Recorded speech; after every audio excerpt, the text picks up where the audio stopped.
Bonjour et bienvenue pour cette exploration des liens fascinants entre la communication visuelle et notre cerveau. Bonjour. Aujourd'hui, on plonge dans un sujet omniprésent. Comment les images et surtout les vidéos, qui nous bombardent un peu tous les jours, comment elles influencent notre façon de penser, de mémoriser et même nos décisions. Mhm. On s'appuie pour ça sur un article assez éclairant qui fait le lien entre le monde de la vidéo et les neurosciences. Oui, un point intéressant. Notre objectif, c'est d'aller un peu au-delà des impressions, quoi. Comprendre pourquoi les visuels sont si efficaces. Mhm. Quels mécanismes dans le cerveau permettent de capter l'attention comme ça, d'ancrer les souvenirs, de provoquer des émotions fortes. C'est ça, décortiquer un peu la mécanique interne. Exactement, sous l'angle cognitif et émotionnel. Bon, alors, décortiquons ça. Allons-y. Et on va commencer fort, avec une idée reçue, une affirmation que tout le monde a déjà entendue.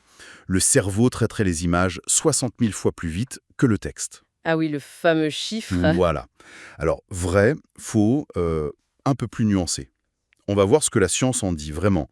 Et surtout, on va découvrir comment les visuels peuvent provoquer des changements mesurables, physiques, dans notre cerveau. Oui, c'est là que ça devient passionnant. Ça pourrait changer votre regard sur le prochain reel que vous allez scroller. Alors, cette fameuse stat, 60 000 fois plus vite, l'article rappelle bien, ça vient de 3M dans les années 80. Oui, ça date un peu, mais ça a marqué les esprits. C'est clair, le chiffre est percutant. Mais scientifiquement, ça tient la route. Alors, c'est un excellent point de départ, parce que ce chiffre, même s'il n'est pas littéralement exact, il pointe vers quelque chose de vrai. Pour être précise, non, il n'y a pas d'études scientifiques revues par les pairs qui valident ce 60 000. C'est un peu une légende marketing, quoi. D'accord, une légende tenace. Mais l'intuition derrière, elle est juste. Le traitement visuel est incroyablement rapide. La recherche, par exemple celle de Mary Potter et son équipe en 2014, qu'on trouve dans nos sources, suggère que le cerveau peut capter l'essentiel d'une image en à peine 13 millisecondes. 13 millisecondes. Mais c'est quasi instantané. C'est extrêmement rapide, ouais. 13 millièmes de seconde. Donc, même si on oublie le chiffre précis de 60 000, l'idée de base reste une vitesse bluffante. Comment le cerveau fait ça? Ce qui est fascinant, c'est que le cerveau, il ne lit pas une image, comme il lit un texte, mot après mot, de façon linéaire. Ah non, d'accord. Non, il mobilise, en parallèle, simultanément, un très grand nombre de neurones dans différentes régions. L'article le dit bien, hein. Quand on regarde une vidéo, par exemple, le cortex visuel s'active à fond, évidemment. Logique. Mais souvent, les zones auditives aussi, s'il y a du son, et surtout les circuits de l'émotion, comme l'amygdale. Des travaux comme ceux d'Ackman et ses collègues, publiés dans Science, montrent bien ce traitement, distribué en parallèle. D'accord, donc c'est comme si tout le cerveau se mettait en ordre de bataille en même temps. Un peu ça, oui. Donc ce 60 000 fois plus vite, c'est une bonne image, une illustration pédagogique de cette efficacité massive, quasi simultanée. Même si ce n'est pas une mesure scientifique rigoureuse, voilà. C'est clair. Une vitesse fulgurante grâce à une mobilisation générale des neurones. C'est déjà impressionnant. Mais l'article va plus loin. Il dit que l'impact, ce n'est pas juste une question de vitesse ou d'attention rapide. Ce serait visible, mesurable, dans la structure même du cerveau. Exactement. C'est là que ça devient vraiment intéressant. On parle de plasticité cérébrale. Le simple fait de regarder des images pourrait modifier physiquement notre cerveau. Tout à fait. On touche au cœur du sujet là. Et les neurosciences fondamentales nous apportent des preuves tangibles. Le mécanisme clé, ça s'appelle la plasticité synaptique visuelle. D'accord. Faut imaginer les connexions entre les neurones, les synapses, un peu comme des chemins dans une forêt. Plus on utilise un chemin, plus il devient large, facile à emprunter. Mhm. Là, c'est pareil, l'exposition répétée à des stimuli visuels pertinents, comme analyser un graphique complexe ou suivre une action dans une vidéo, ça va renforcer certaines connexions synaptiques dans les zones visuelles. Et ça affaiblit celles qui sont moins utilisées. Un peu comme un muscle qu'on entraîne et qui se développe. C'est une excellente analogie, oui. Le réseau de neurones devient plus efficace pour traiter ce type précis d'infos visuelles. Des études très récentes, comme celle de Chen et son équipe dans Cell en 2021, décrivent ça très finement, au niveau moléculaire. Ah oui? Il montre notamment le rôle clé des récepteurs AMPA. C'est des sortes de portails sur les synapses qui contrôlent la vitesse, l'intensité du signal nerveux. Et leur nombre, leur emplacement, ça peut changer après une stimulation visuelle répétée. C'est ça qui ancre l'apprentissage durablement et améliore la performance du circuit. Donc, c'est pas juste une impression subjective, ce sont vraiment des changements physiques, chimiques, au point de contact entre nos neurones, déclenchés par ce qu'on regarde. C'est vertigineux quand on y pense. Absolument. Et cette plasticité, elle est fondamentale. L'article mentionne même des choses fascinantes sur les ondes rétiniennes, les retinal waves, Les ondes rétiniennes? avant la naissance. Oui. Ce sont des vagues d'activité électrique spontanées qui parcourent la rétine du fœtus avant même qu'il voie quoi que ce soit. Ces ondes, étudiées par Ackman notamment, elles aident à organiser les tout premiers circuits visuels. C'est comme si le cerveau s'entraînait à voir avant de voir. Incroyable. Notre cerveau serait donc pré-câblé, ou en tout cas pré-entraîné, pour apprendre et s'adapter par la vision. Ça montre à quel point ce sens est primordial pour nous. Tout à fait. Ça suggère une prédisposition innée à l'apprentissage visuel, à la plasticité de ces circuits. Et aujourd'hui, avec les techniques d'imagerie cérébrale de pointe, Oui, comme la microscopie multiphotonique, les capteurs fluorescents, des travaux comme ceux de Dombeck dans Neurones sont cités, les scientifiques peuvent voir ces changements, cette plasticité synaptique presque en direct chez des modèles animaux. Quand on leur montre des choses, on voit le cerveau se réorganiser. on le voit littéralement. Oui, alors bon, évidemment, beaucoup de ces études très fines sont faites sur l'animal, mais les principes de base de la plasticité, on les retrouve chez l'humain. Ça illustre bien à quel point notre système visuel est sensible à l'expérience. C'est remarquable, cette capacité d'adaptation. Mais concrètement, pour nous, au quotidien, comment ça se traduit, cette plasticité, cette efficacité du visuel, en termes de mémoire, de compréhension? L'article nous ramène à une théorie assez connue, la théorie du double codage. Oui, d'Alan Paivio. Elle date un peu, 1990, mais elle est toujours très pertinente. Qu'est-ce qu'elle dit exactement? L'idée de base, c'est que notre cerveau traite l'info verbale, le langage, et l'info non verbale, surtout les images, par des canaux en partie séparés mais connectés. D'accord, 2 canaux. Voilà. Et quand une info est présentée en même temps sous les deux formes, une image et une explication orale, dans une vidéo par exemple, elle est encodée 2 fois. Et ce double codage crée une trace dans la mémoire qui est plus riche, plus soluble, du coup plus facile à rappeler. Ah, d'où l'idée qu'une image vaut 1000 mots. Mais peut-être qu'une image avec les bons mots, ça vaut encore plus. Exactement. Les recherches qui ont suivi, comme celle de Richard Meyer et Roxana Moreno sur l'apprentissage multimédia, confirment ça largement. Ils ont montré que des présentations multimédia bien conçues, qui combinent images et paroles de façon logique, sans trop en mettre, Oui, sans surcharger. ça réduit la charge cognitive, c'est-à-dire l'effort mental qu'on doit faire pour comprendre. Et du coup, ça favorise une compréhension plus profonde et une meilleure mémorisation. Et l'article donne un chiffre assez marquant pour illustrer ça, non? Oui, il cite une étude de l'Université de Californie. Bon, faut toujours être un peu prudent avec les chiffres uniques, mais elle indiquait un taux de rétention de l'info de 83% après avoir vu une vidéo explicative. 83%. Contre seulement 50% pour la lecture d'un texte équivalent. Même si ça peut varier, la tendance est là. La combinaison visuelle plus verbale, c'est très efficace pour apprendre. On comprend mieux le succès de plateformes comme Khan Academy, que la source cite, des vidéos courtes, claires, bien illustrées. Exactement, elle capitalise à fond sur ce principe de double codage. Mais vous avez insisté sur bien conçu? J'imagine que ça veut dire que n'importe quelle vidéo ne fait pas l'affaire pour apprendre. Hein. Ah, c'est un point crucial, et l'article a raison de le souligner.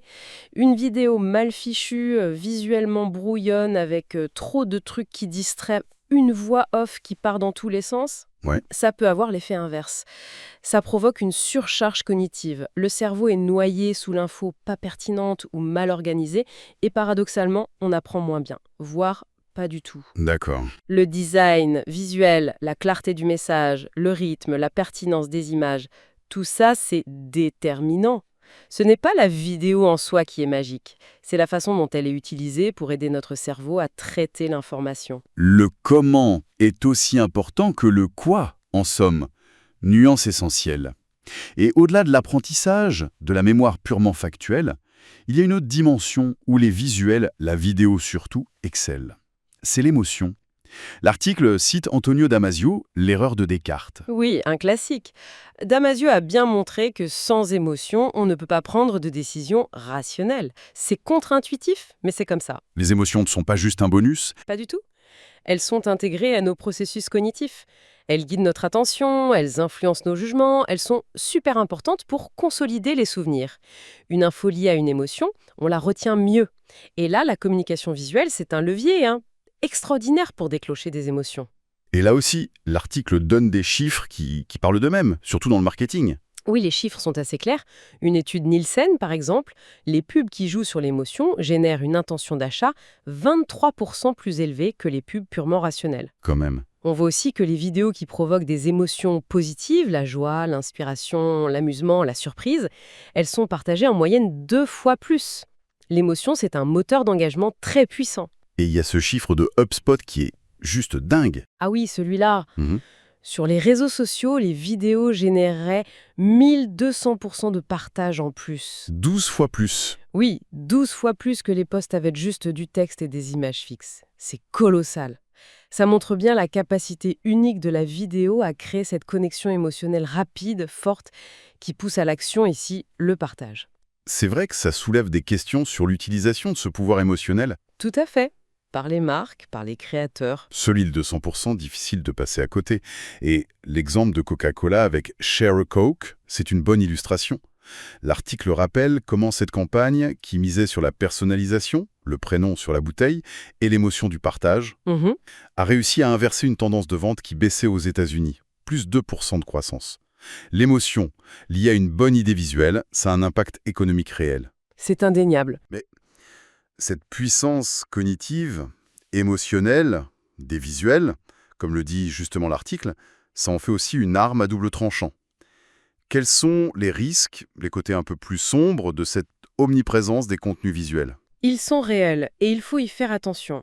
Le premier risque, on l'a un peu touché en parlant de conception, c'est la surcharge informationnelle. Trop d'infos d'un coup. Voilà. Face à ce flot continu d'images, de vidéos, surtout si elles sont mal faites ou trop denses, notre cerveau peut se saturer. Et paradoxalement, ça peut faire qu'on perd le fil, qu'on a du mal à retenir l'essentiel et qu'on ressente une fatigue mentale. On parle beaucoup de la fatigue Zoom, mais il y aurait une fatigue plus générale liée à cette surconsommation de visuels ? C'est une hypothèse, oui. Et un autre risque lié, c'est la fatigue attentionnelle, voire une modification de nos capacités d'attention à long terme. Ah oui. L'article s'inquiète spécifiquement des formats vidéo très rapides, très stimulants, type Reels, TikTok. Est-ce que l'exposition massive et répétée à ces changements constants de stimuli pourrait entraîner notre cerveau à chercher la gratification immédiate et du coup avoir plus de mal à rester concentré sur des tâches plus longues, moins fun immédiatement? C'est une vraie question, surtout pour les jeunes. C'est une question ouverte et préoccupante, oui, surtout pour le développement cognitif des enfants et des ados. Et puis il y a la question du temps passé qui frôle parfois la dépendance. En effet, la source cite un chiffre de GWI pour 2024. En moyenne mondiale, on passe 2h30 par jour sur les réseaux sociaux. 2h30. Oui, des plateformes où la vidéo est reine, on l'a dit, et où tout est fait pour capter et garder notre attention le plus longtemps possible, justement via ces leviers émotionnels et cognitifs. Si ce temps se fait au détriment d'autres choses importantes, le sommeil, les interactions sociales réelles, l'apprentissage en profondeur, l'activité physique, ça pose question. C'est sûr. D'ailleurs, pour revenir une seconde sur l'attention et le format court, une étude de Guo et ses collègues de 2014, citée aussi, est intéressante. Elle montrait que les vidéos éducatives courtes, quelques minutes, avaient un taux de complétion, les gens qui regardent jusqu'au bout, d'environ 68%. Pas mal. Mais ce taux chutait à 26% pour les vidéos plus longues, plus de 12 minutes. Ça suggère que notre capacité ou notre envie de rester concentré sur une vidéo a ses limites et que le format court est souvent plus adapté à notre consommation d'infos en ligne actuelle. Ces chiffres sur l'attention, le temps passé, ça fait réfléchir. Bon, si on essaye de résumer un peu tout ce qu'on a vu grâce à notre source JPN, la puissance des visuels, vidéo en tête, ça repose sur des bases neuroscientifiques solides. C'est ça. On a la vitesse de traitement quasi instantanée grâce à l'activation parallèle du cerveau, la plasticité synaptique, notre cerveau qui se modifie avec ce qu'on voit, Oui, l'apprentissage physique. l'amélioration de la mémoire avec le double codage, ce chiffre de 83% de rétention vidéo contre 50% texte, c'est un bon marqueur. Oui, Et enfin, le déclenchement puissant des émotions qui guide nos choix, notre engagement. c'est une excellente synthèse. La conclusion qui ressort de l'article, c'est que les neurosciences confirment et expliquent ce que beaucoup pressentaient. La communication visuelle, et la vidéo en particulier, c'est pas juste une question de goût ou d'esthétique. Non, c'est plus profond. Ça interagit vraiment avec le fonctionnement intime de notre cerveau. Ça façonne notre perception, ça renforce nos apprentissages quand c'est bien fait, et ça influence nos décisions de manière significative. L'expression de véritable activateur cérébral dans la source, elle n'est pas exagérée. Un activateur cérébral. C'est une conclusion forte, en effet. Et pour ouvrir un peu la réflexion, au-delà de ce qu'on a dit, une pensée qui me vient, inspirée par tout ça.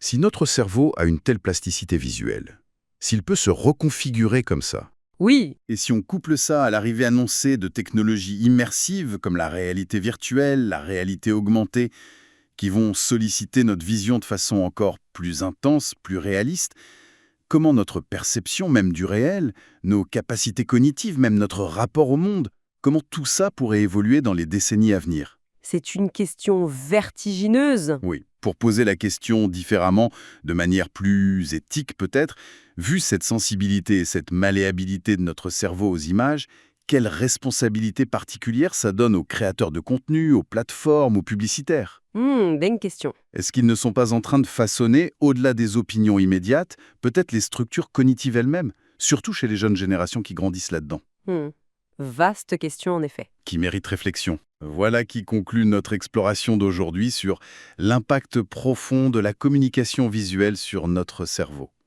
Merci de nous avoir suivis. merci.